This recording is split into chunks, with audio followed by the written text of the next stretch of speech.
সুপ্ৰভাত জনালোঁ আপোনালোকলৈ মই আন এটি ব্লগ আপোনালোকক আগবঢ়ালোঁ চাওকচোন।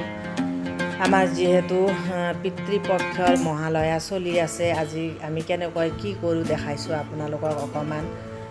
আজি মোৰ দেউতা আৰু শহুৰ দেউতাৰ একেদিনা নৱমী তিথি পৰা আমি এনেকুৱাকৈ ভাত যি ৰন্ধা যায় সেইখিনি গোটেইখিনি তেওঁলোকক ভাবি পিতৃপুৰুষবিলাকক ভাবি এনেকুৱাকৈ আগবঢ়াওঁ। আমি আমাৰ নিয়মটো অকণমান আপোনালোকক দেখুৱালোঁ চাওকচোন।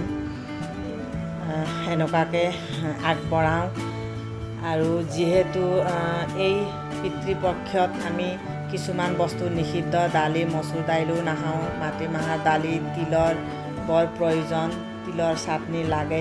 তিলৰ আজি চাটনি এটা বনাইছে, অলপ ৰন্ধাত সহায়ো কৰে, ৰান্ধিও ভাল পায় বাৰু।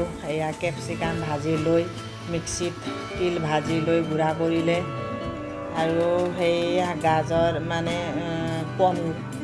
পনীৰ দি এনেকুৱাকৈ আজি বেলেগ ষ্টাইলত তিলৰ চাটনিটো বনাইছে চাওক। তিলৰ যিকোনো চাটনি বনাব পাৰি বিভিন্ন ধৰণে। আৰু মই ৰঙালাও এইফালে বনাই আছোঁ।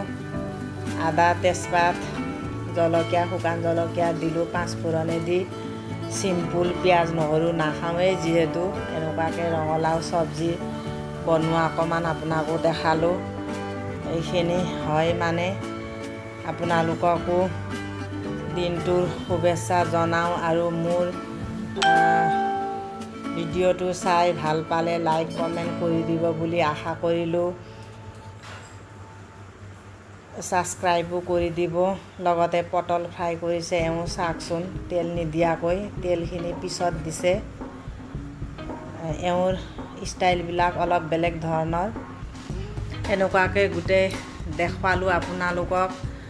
ভাল পালে ছাবস্ক্ৰাইব কমেণ্ট কৰি দিব। আজিলৈ আহোঁ, ধন্যবাদ। দিনটো শুভ হওক।